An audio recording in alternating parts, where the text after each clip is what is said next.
So I'm going to apologise straight away. It's going to be a long video today. So I've had the watch for 3 weeks now, and I figured it's time to do the longer term review. So I'm going to split the video up into why I bought the watch, the case, the strap, the movement, the dial, and then my conclusions. And you'll have to excuse me if I talk quickly because there's quite a lot to go through. So why did I buy this particular watch? So for my 40th birthday, this is the watch that I've ended up buying. Originally, I was looking for a white dial watch. The top watch that I was looking for were the current Rolex Explorer 2 Polar, the Zenith Chronomaster Sport, and I put my name down for the Omega Silver Snoopy 50th anniversary watch as well. The current Rolex Explorer 2, every time I try it on, I've mentioned this loads of times, it just feels too big for me. The white dial is expansive and it wears very large on the wrist, larger than the 42mm diameter suggests. So I've just put that to the back of my head. My next watch will probably be the 40mm version of that watch and the kind of last of the run of those. But so that didn't work for me for now. I didn't want to get the 40mm one because I wanted a brand new watch for my 40th. I also looked at the Zenith Chronomaster Sport, but the strap on it, or the bracelet on it, was very blingy because it's got polished center links. The clasp was quite a big letdown. It was a very shiny watch overall. It has a very shiny ceramic bezel. It has shiny, high polished case size, high polished center links, high polish size of the bracelet, and so on. And I've already got some quite shiny watches in my collection, so I passed on that. And the Silver Snoopy, I probably won't even get it. Even though I've spent what I think is a good chunk, I probably won't get one of those. And even if I did, I'm not sure it would have been the right watch anyway. So they're the three main watches I was looking for. And when I kind of ruled them out, I didn't really know where to go. So I looked at pretty much every single watch manufacturer out there across all the brands, went on various different forums with kind of what I'm looking for to get people's views. I looked up to about 13,000 with my original budget being 8, which then creeped to 10 and then creeped to 12 with this. And ultimately I was looking for a new brand with a new aesthetic.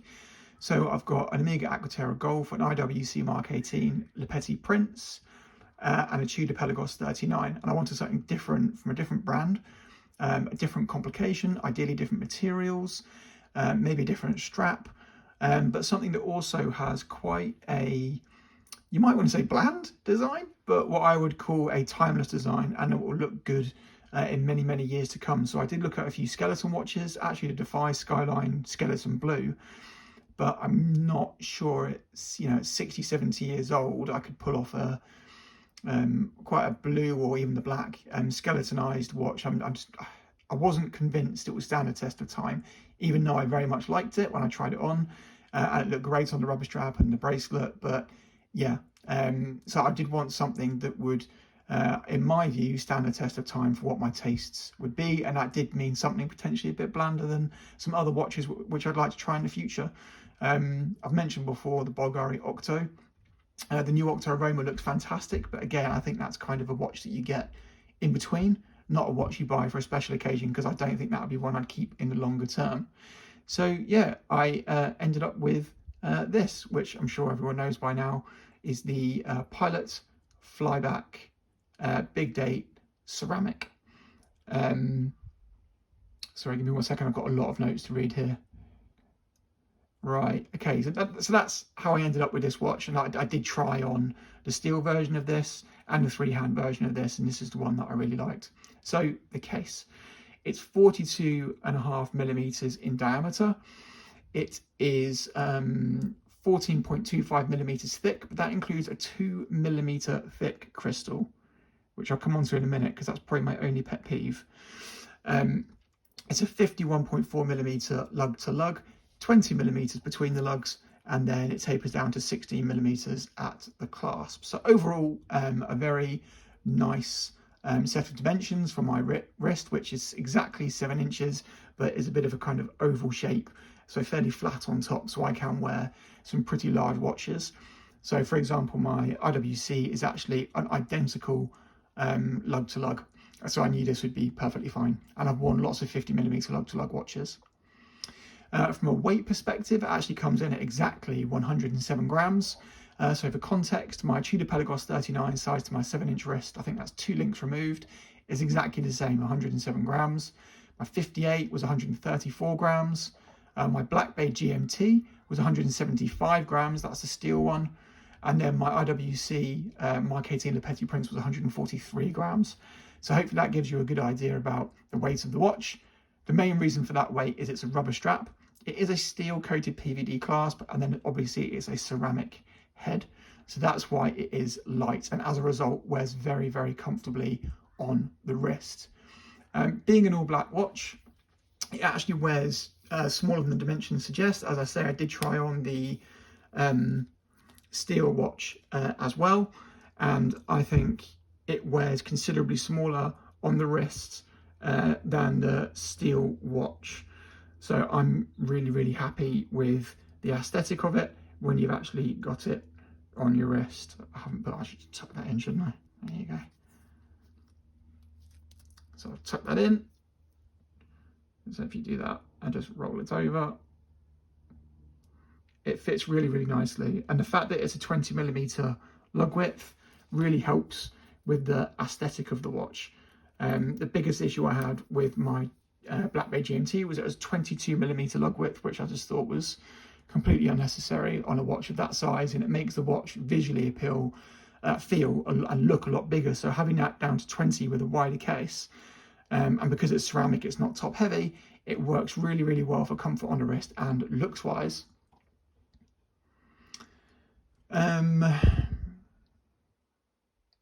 So the case is ceramic, as I've mentioned. It's all bead blasted. There's no high polished elements to the case whatsoever. You can see that there's some really nice shaping going on. So you've got some nice case chamfers, which you don't have to have. Sometimes people just have a completely flat case. They start quite thick and then they get slimmer and then they get thicker again. And I've seen that on a number of different watches. So it's just a bit of extra complexity that didn't need to be done really. And then you can see from the side profile, you've kind of got the way the bezel starts off flat and then curves up and then goes flat, and then you've got the box sapphire crystal on top.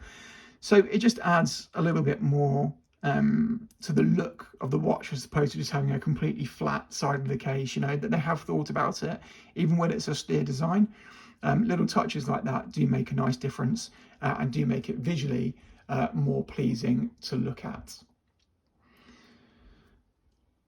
What else we need to look at? Oh yes, the pushers. So I do like the design of the pushers. So obviously most watches have pump style pushers, but with these ones, again, I think they go with the quite modern look of the watch. So it's something, again, that I quite like. And then you've obviously got the crown as well, which has the Zenith star on it.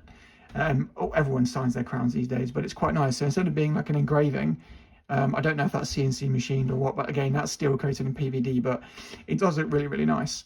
And being a very big crown, it's really easy to grip, it's really easy to use, it's not uncomfortable. My IWC and my Omega kind of leave an imprint on my fingers afterwards, and they're a bit sharper to use almost, where you don't get any of that with this. Obviously being a pilot, it can get away with having a big crown, which makes a big difference, but it's very comfortable to use. And again, having it signed like that in that way, I think it's pretty funky. I quite like it. Right, where did I get to? I am surprised that it has 100 meters water resistance, being that it's not a screw down crown.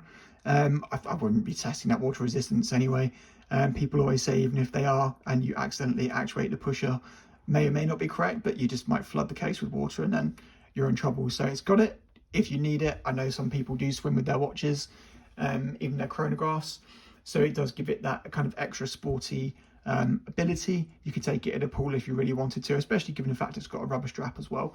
It makes it a lot easier to use in lots of different circumstances. The other thing I really like about the fact it's ceramic is that from a scratch perspective, I've been wearing this for 3 weeks, and as you'd expect with ceramic, it still looks absolutely brand new. Not only is it completely scratch resistant, just fingerprint resistance as well. So on steel watches or even titanium watches, you put your fingerprint on like that and then you can see it, but you do it on this I don't know if it's because it's bee blasted as well, because I know you can get polished ceramic, but you can't see your fingerprint. So it always looks good. It always looks new. It always looks fresh. I'm not worried about the shattering side of it. If you drop a steel watch, if you drop one of these watch, any watch, you're going to knacker it regardless. If you're dropping a ceramic watch to the point from a height or with the velocity where it's going to crack, then you're going to absolutely destroy a steel watch as well. All my watches are insured in and out the house and on holiday. If the worst happens, it's insured. I think it's like a 250 quid excess. I'll send it away and it will get recased.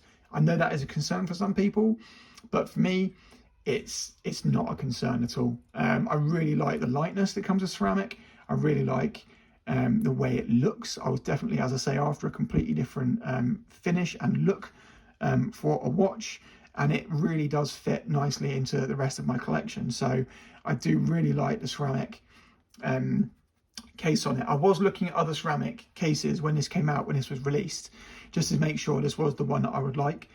So I was looking at a number of different Omegas, and they've got a mixture of kind of high polishing and brushing and all sorts of stuff. But this one was the one that really worked and stood out for me. My only criticisms of the case are really from a spec point of view. So this watch is 14.25 millimeters thick, but 2 millimeters of that is a crystal. If that was a flat crystal, this watch would easily be 13.25 millimeters thick, maybe even 12, late 12 millimeters thick. And when you're going to brag about the fact that you've got a really complex movement that you've worked on, I will come on to the movement in a bit, and then you put it in a 13 millimeter thick watch. I mean, that is massively impressive. And it wears like a 13 millimeter thick watch, because from here down to here, it is actually 12.25 millimeters thick. It's only the extra thickness of the crystal of 2 millimeters, which takes it to 14.25. So it wears, again, a lot slimmer than you would expect. But from a spec wars perspective, which people always do, right? They look at a watch and they go, oh, it's way too thick. They should have, I think, made that crystal thinner and should have then come out with it being 13 millimeters thick, or maybe even 12. Also, some people may or may not like it, but I really like the way the lugs kind of come to a point like that. It's an extra piece of design that didn't need to happen. It could have easily just been flat, and they could have made the lug to lug, I don't know, 49 millimeters instead of 51 millimeters. And again, that would have made people go, oh, hang on, it's 13 millimeters thick and 49 millimeters, so it's under 14 and it's under 50. But they chose not to do that. From the lug perspective, I actually really like the design of it. I'm glad it's not flat, so that's cool. But from the crystal perspective, I wish they'd made that thinner. Right, moving on from the case to the strap. What I might actually do is hold up this strap. So these straps are really nice. With the watch, you get 2 straps. That's nothing new. With lots of watches, you get 2 straps. But what you also get with this is an additional deployment clasp, which I don't think I've seen from any other manufacturer. And the reason they say they do this is because if you're going to be changing over the watch strap using this quick adjust method or process, they don't want you having to fiddle around with getting out your tools to get this pin out here and then put that through the new strap. They want you to be able to just change over very easily. And I think that's absolutely fantastic. What I will say, coming back to the strap, is it's a Cordura effect. So you get both the black and the green one with this watch. I actually am wearing it on the green at the moment. I think it looks absolutely fantastic on the green. So let me just do this. It looks very stealthy on the black, but the green just adds a pop of colour to what is otherwise quite an austere watch. And also I do like that effect, as opposed to just being purely smooth, like you get on lots of rubber straps. They've gone the extra mile and you've got some nice stitching down the side of it. It's nicely padded at the top. It's nicely padded all the way through. And that just gives you some extra texture. And again, it just kind of, it matches with the finishing of the case. So you've got a bee blasted case, which actually is quite smooth if anything. And then a nice Cordura effect or sailcloth effect on the strap. It is completely rubber. But on the inside, you've got a very soft, very smooth rubber. So that's really comfortable against your skin. It did take probably 2 days for this to fit nicely to my wrist. I wouldn't say it was stiff, But yeah, it took 2 days of wearing for it to get a really nice fit. The clasp is remarkably well built, so it's a twin trigger clasp, so you just press these 2 buttons here and that comes off, and you can see them moving there. And then you've got ceramic ball bearings in here, which I think all manufacturers should use for the sound. It just feels really nice to use. And longevity, whenever you've got steel on steel, eventually that just gets loose and it starts coming off when you use it an awful lot. But with ceramic, you just don't have that. It's got far, far longer longevity in it. Also, it's a very, very solid clasp. I've had lots of other kind of butterfly style clasps in the past, and where you get the connecting points, be it here or here or here, it's kind of floppy. But this is a very well manufactured clasp. It's very solid. So you put that side in first, you put this side in, and then if you accidentally undo that bit, it can't come up. You're completely safe with it. You have to do the trigger side first, like lots of clasps, and then the other side. It's got a nice little bit of signing on the clasp as well. This is steel coated in PVD. I think the reason they've probably done that is, as you can see, it's quite an intricate clasp, and that's all quite thin. So if you got that made out of ceramic, there are far more chances of it breaking, snapping, cracking, whatever it might be. I know Tudor, Omega do a tang buckle, which is ceramic, but I do prefer a deployant over a buckle personally. That might not be everyone's taste, but that's what I prefer personally. I will say it does make it a little bit bulkier, but what you find is the comfort on wrist is amazing. The way that rocks, it basically means that when it's on your wrist there, it forms perfectly to your wrist because it has that little bit of movement in it. So it's an extremely comfortable watch to wear. The actual system itself is so basic, it's unbelievable. So you can see that little pin in there. You push, it releases the spring bar, and then you let go, and then it holds the spring bar in place. It really is that simple. And the really nice thing about this design, I think IWC have an identical design, is that it leaves the spring bars in situ. So if you are someone that likes NATO straps, you haven't got to worry about taking out the spring bars or finding new spring bars. So when the strap comes off, I'll just show you. So you go under here, you push it in, you push it towards the watch, spring bars are left there, so you can just put your NATO strap straight on, job done.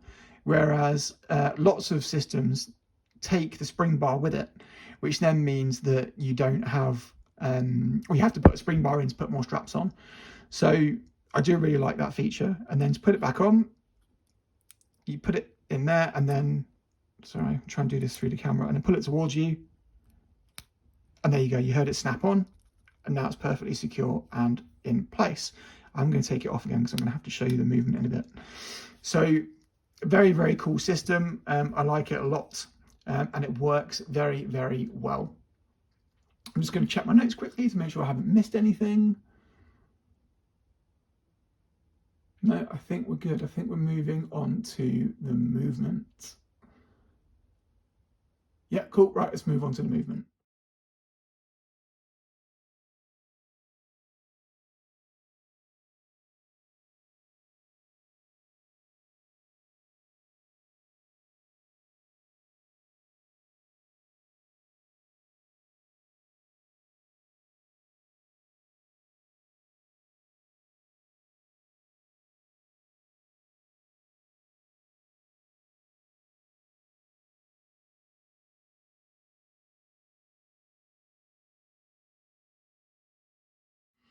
So the movement, I'm sure as everyone knows, is very, very famous. It's El Primero. It's one of the main reasons, again, not one of the main reasons, but one of the big strong reasons that drew me to this watch. I will put pictures and clips in throughout this review at the appropriate points, just so you can see it. But I did actually take a clip of this through the loop using the chronograph feature on it. And it is just a really nice looking movement. It's quite an austere finish to it. You won't see kind of perlage, anglage, Genève striping or anything like that because it wouldn't fit with the style of the watch it's in. But it is an absolutely lovely thing to look at through a loop, and even just to look at as you're playing around with it. And again, as I say, you'll see that through the video clip that I put in. The other nice side of it is you get this oscillating weight, which is a false horizon. A false horizon, is that what it's called? It's called, I'll find it in a second. I can't remember what it's called. I'll come on to it in my notes in a minute. But it's basically harking back to the fact that it is obviously a pilot's watch. Artificial horizon, there you go, and that represents that white line there kind of going across. It represents the artificial horizon, which again is quite a nice little touch, and it just adds more details. So this movement is 303 pieces. 303 pieces. It's a flyback chronograph. I've actually got it going there by accident. I just saw it tick over. That worked well. With a big date function, and the flyback chronograph is really nice to use. If I show you this.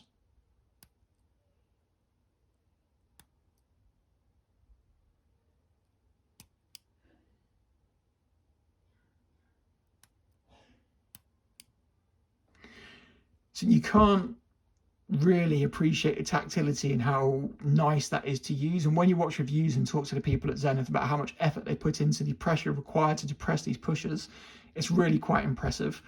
It's a very nice chronograph to use. It's just got the right amount of weight on it. A similar thing with the date wheel. So it's a big date. Listen to this.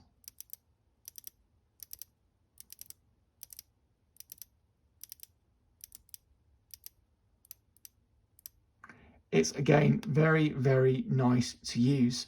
Another thing I've noticed is that when you pull out the crown, there's no movement in the crown. That can be really off-putting for me. I have had some luxury watches in the past where you wiggle it and the crown's got a little bit of movement, whereas this crown is completely solid. It's also a hacking movement, so you can get it time. You can time it. You can understand the accuracy of your movement. I really don't like it when watches don't hack. If I'm buying an expensive watch, I like the watch to have hacking on it, so I can understand if it's running fast or slow, and how fast and how slow. And that's part of it for me. If you're buying a really expensive watch, they should be showing off with how accurate or not the movement actually is. So as people know, this is an element of the or a variation of the newest El Primero. Lots of innovations going on with the how softly how softly probably you can actuate the chronograph, different pressures for different buttons, so you can do it at night and you won't mix them up whether it's upside down or not. Innovations around the big date. I've never had a big date complication before. It snaps over so quickly. They've also built a tolerance in that all their watches will either snap over at 5 to or 5 past midnight, so they've got a 10-minute tolerance. It's just an absolutely fantastic movement to use. From an accuracy perspective, it's 60-hour power reserve as well. So everyone wants something to be 60 hours power reserve now, don't they? So you can put it down on a Friday night and then pick it up on a Monday and it's still running. So that's a good amount of power reserve. And then what else? Oh, they've also got an innovation where if at night time when the date is supposed to turn between 10 and 12, if you try and do it, the wheel will just spin. You won't be able, the crown will just spin. You won't be able to change the date. So you'll hear it click, but they built some redundancy in there so you won't break the movement. So anytime it's between 10 and 12 and what they call the danger zone, you won't actually be able to change the date, which I think is a really cool feature as well. And they must have had lots of people send them back with broken movements as a result of that. Otherwise, why would you spend the amount of money to innovate in that way? So that's all really cool. So from an accuracy point of view, the watch runs at -2 seconds a day, which will irk some people. I'm not going to lie, it irks me a bit as well. I've tried it in all sorts of positions.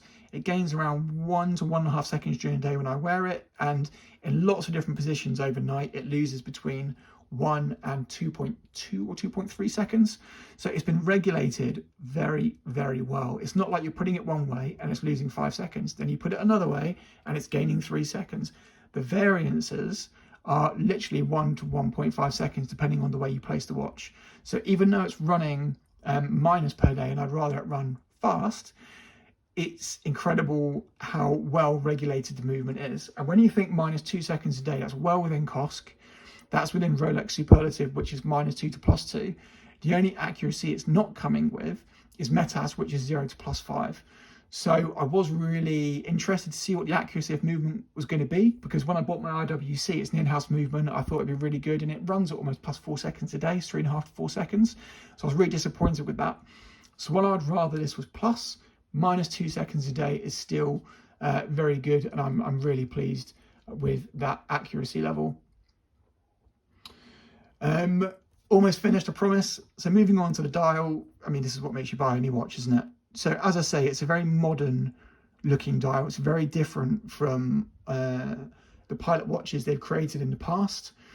There's a fair bit to unpack here. So you've got the really nice horizontal lines across it, which is like a corrugated metal effect, which is supposed to represent the fuselage of an aircraft. And I think that adds a really nice texture and dimension to the dial. You can't not mention the word Pilot, obviously, something that is completely unique, and only Zenith can do that. They've patented that. No one else can put Pilot on their dials. I like the fact there's not a huge amount of text on this dial at all. It literally says Zenith and then Pilot, and that's it. So again, I think the balance of the dial is absolutely spot on. So at the top, you've got the star and Zenith, and then at the bottom, you've got the big date and Pilot. And that's literally all there is to it, which I think is brilliant. You've then also got the subdials, which are again equally spaced. Some people won't like the fact that you've cut off the 2 to 4, 8 and 10 ever so slightly, but I'd rather they did that than make a bigger watch. And obviously you've had to strike a balance between legibility and size, and for me, I'm perfectly happy with that balance. I'd rather have it this size than bigger, and have the full numbers there. Also, you'll see there's kind of like, people call it a lozenge, but the bar at the bottom, and again, that's to hark back to the kind of false horizon, or that you get in an aeroplane, a bit like the oscillating rotor. So there, and that's again a really cool little nod. So you've got 2 little dots, and that's just like you've kind of got at the bottom, and then the line there. So that's a nice little nod as well.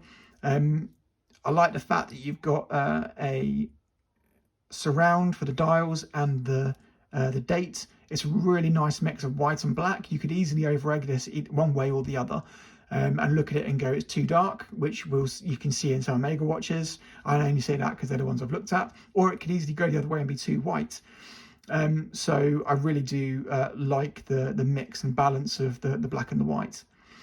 The other thing which is slightly different from a Pilot's watch, which is kind of what I like about it as well, is you see they're applied Arabic numerals there, and I'll put a picture in. And they are plated, I think it's white gold covered in rhodium, so you get a lot of shine off those, and the only elements of high gloss on this whole watch are the applied Arabic numerals and the Zenith star. And my other Pilot's watch, my IWC, and most Pilot's watches have painted hour markers. So to have something that different, and the only real element of kind of high polish to the watch, makes a really big difference to the dial. If that had just been flat and applied, it might have been too much of a very austere look with all the rest of the design, with no polish or shine anywhere at all.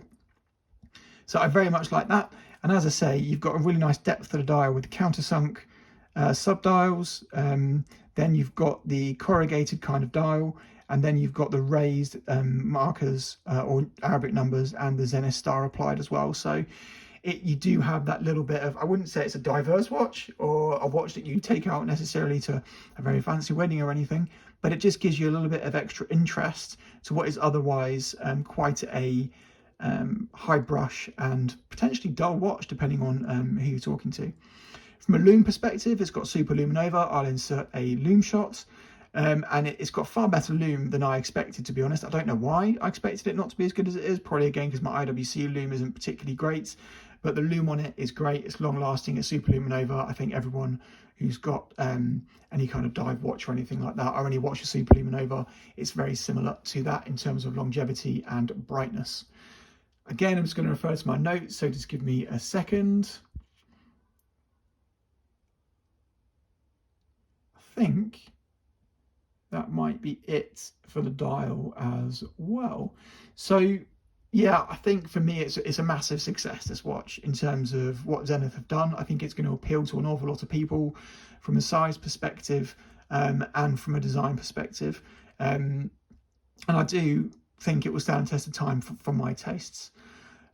So coming on to my conclusions, I guess. So this watch is obviously a major purchase for me.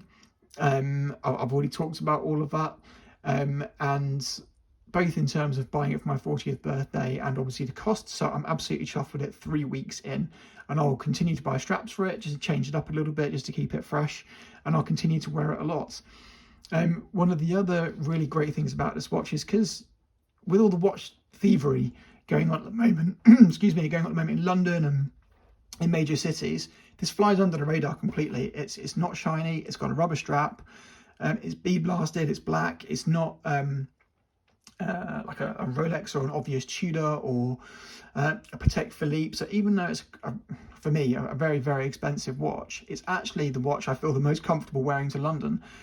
It just blends in and it's very discreet, so it means I can get even more pleasure out of it than if I'd bought, I don't know, say the Chronomaster Sport White, because that could have been mistaken for a Daytona, or they know it's a Zenith and maybe you get robbed for it. So that's a kind of a nice side effect of having this particular watch as well. It's very comfortable to wear, as I say, with the weight. It's even with the size of it, it's a very, very comfortable to put, very comfortable watch to wear, and it just kind of disappears like when I wear my my Tudor Pelagos. So that was another really big factor for me when buying a ceramic watch. Not only the fact that you get all of the abilities to repel scratches and fingerprints and all that type of stuff, but it's also very light and very comfortable. The only thing I probably would say is if you're lucky enough to have a watch like this for your first watch, I wouldn't buy it as a one watch or my first foray into luxury watches. It's a very, very nice watch indeed, but it's for me it has to kind of form part of a collection. And you've got other watches, you've got steel watches, you've got dive watches, you've got titanium watches, other stuff, and then you kind of go and grab something like this. That movement with all the bluing is just so cool, man. I'm going off track and I've already gone 30 minutes, so I've just seen that. So yeah, I'm super happy with it. Sorry this has been so long. I probably could have talked for longer, especially if I talked more slowly. But as always, if you have any questions, please just let me know.